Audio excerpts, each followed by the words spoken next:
On passe maintenant à cette nouvelle alerte de l'Observatoire européen Copernicus. Il nous dit en substance que les océans mondiaux se dirigent vers un record de température en ce mois de mai. Il nous dit aussi qu'il est probable que 2027 devienne l'année la plus chaude jamais enregistrée à cause du retour du phénomène El Niño. Nous en parlons avec notre invité de ce samedi matin.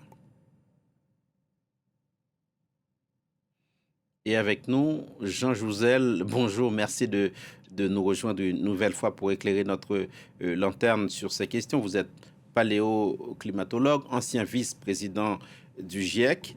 Votre dernier livre s'intitule Climat, parlons vrai. Alors, sans faire, Jean Jouzel, les blasés, que nous apprend ce rapport de Copernicus que nous ne sachions déjà? Qu'y a-t-il de neuf? Qu'y a-t-il de neuf? Eh bien, l'état de santé de l'océan nous interroge effectivement en termes de réchauffement climatique. Ce réchauffement climatique, on en est familier à travers sur les continents. Le réchauffement climatique est plus important sur les continents que sur les océans, mais les océans aussi, disons, vraiment se réchauffent et se réchauffent dans nos régions plus rapidement qu'en moyenne planétaire. Donc le réchauffement est bien là, mais il y a d'autres conséquences. L'élévation du niveau de la mer qui résulte aussi effectivement en partie de ce réchauffement océanique. L'élévation du niveau de la mer est liée à la fois à, à l'expansion thermique, l'océan se réchauffe et il se dilate, mais aussi à la fonte des grandes calottes glaciaires qui elles-mêmes résultent, ou en se disant sont largement sous la, disons, modifiées ou gouvernées par les températures de l'océan. Il y a aussi une acidification de l'océan. En fait, nous rejetons plus de 10 milliards de tonnes de gaz carbonique vont chaque année dans l'océan et ça acidifie l'océan avec des conséquences sur la vie océanique. Donc l'océan est effectivement extrêmement sensible et puis nous sommes dans une période... Alors l'océan connaît aussi ce que nous connaissons sur le continent, c'est-à-dire des vagues de chaleur. Des vagues de chaleur à répétition. Disons, on connaît les vagues de chaleur dans les villes, mais l'océan souffre également. Une grande partie de l'océan connaît des vagues de chaleur de plus en plus importantes. Jean Par Jouzel, exemple, le rapport Copernicus alerte sur le phénomène El Niño et son pendant El Niño. la Niña qui va arriver plus tard. Ces deux phénomènes tout à fait naturels, tout ce qu'il y a de plus naturel, sauf que du fait du réchauffement, corrigez-moi si je me trompe, leurs effets seraient différents par les temps qui courent. Oui, du fait du réchauffement, d'abord, il semble qu'il soit plus fréquent. Enfin, il y a beaucoup de discussions dans notre communauté scientifique, mais on voit bien que le dernier événement El Niño s'est produit en 2024, 2023-2024, d'ailleurs avec des conséquences. C'est-à-dire qu'à l'échelle planétaire, 2024 est l'année record, l'année la plus chaude que nous ayons connue. Et nous sommes de nouveau dans une dynamique El Niño et effectivement, donc sur 2025, 2026, 2027, il risque d'y avoir encore des réchauffements, disons, plus importants. Ça va se poursuivre. Alors, les phénomènes El Niño et El Niña ont des conséquences, alors, pas vraiment dans nos régions, mais sur toute la ceinture tropicale et équatoriale. Ça modifie donc ça modifie non seulement les températures, mais aussi la répartition des précipitations avec des alternances de périodes sèches, de périodes trop humides, trop de précipitations dans certaines régions. Et donc, effectivement, disons, la vie dans les régions tropicales et équatoriales est extrêmement dépendante de ces phénomènes El Niño et de Pour ce rythme continuer, entre phénomène El Niño et phénomène El Niña. pour continuer ce petit tour du monde, Jean Jouzel, quels sont les océans, les mers dont l'état de santé est, à votre connaissance, le plus alarmant aujourd'hui? Alors, ça dépend.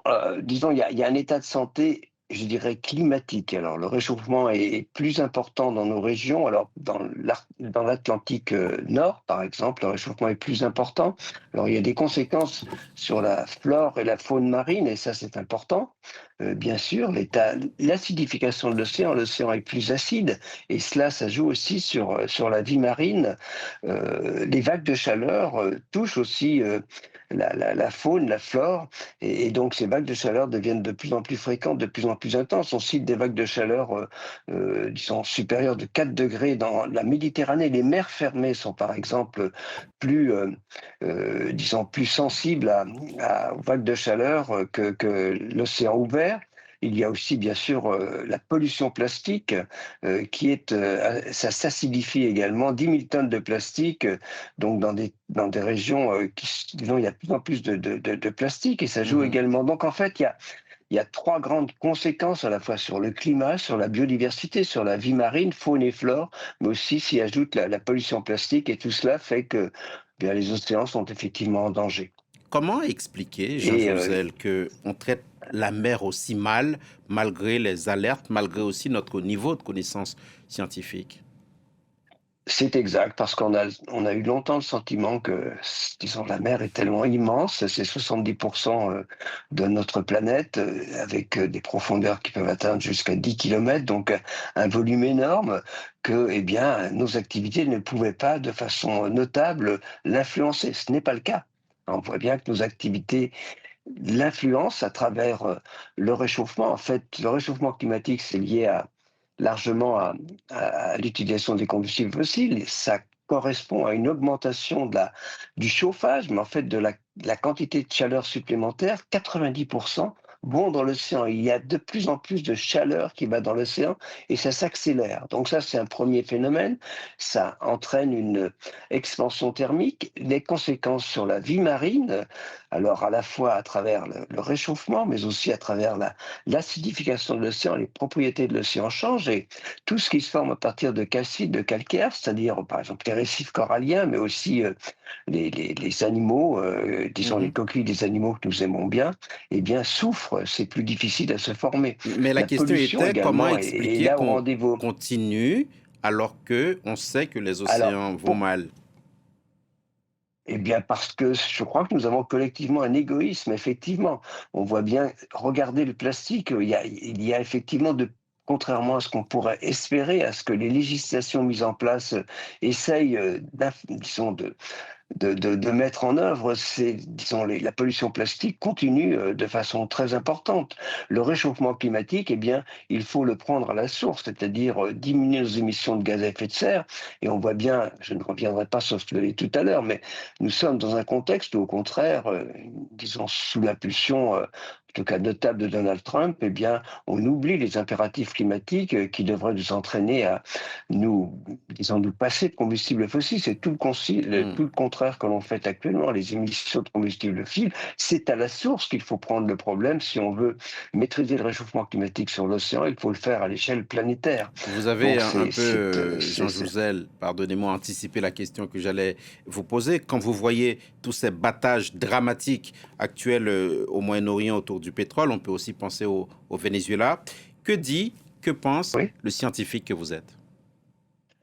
Alors, moi, je travaille dans ce domaine depuis quelques décennies, depuis une cinquantaine d'années. Et voilà, nous disons depuis, oui, depuis le rapport Charnay en 79, qu'il faut absolument diminuer les émissions de gaz à effet de serre, et donc en particulier notre utilisation de combustibles fossiles.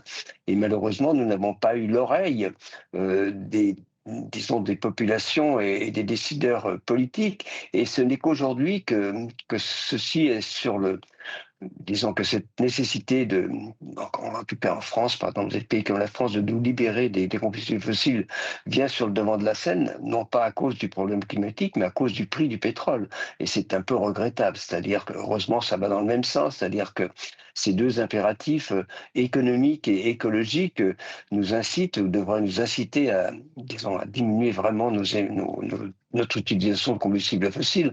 Mais c'est vrai qu'on a prêché un peu dans le désert pendant une trentaine d'années, c'est extrêmement regrettable. Voilà, non, j'espère, on parle d'électrification actuellement, c'est ce qu'il faut faire évidemment. Mais c'est un peu sous une pression Hmm. économique liée justement à l'augmentation du prix de l'essence et du pétrole, et on aurait dû prendre ces mesures. Alors j'espère qu'on les prendra sérieusement bien avant que le coût du pétrole, disons, alerte les populations. Et justement, on va essayer de se quitter sur une note quand même un peu positive, Jean Jouzel, parce que sinon c'est absolument dramatique. L'Europe s'est réchauffée 2 fois plus vite que la moyenne mondiale, selon Copernicus et l'Organisation météorologique mondiale. Y a-t-il quand même, dans cet océan de mauvaises nouvelles, quelque chose de positif sur lequel on pourrait s'appuyer ce samedi matin? Allez, aidez-nous un peu. Oui, oui, bien sûr, il y a des choses positives. D'abord, c'est possible cette transition vers disons, un monde sobre en carbone, la neutralité carbone reste techniquement possible. Bien sûr, il faut fournir de l'énergie, mais on a d'autres moyens que d'utiliser les combustibles fossiles.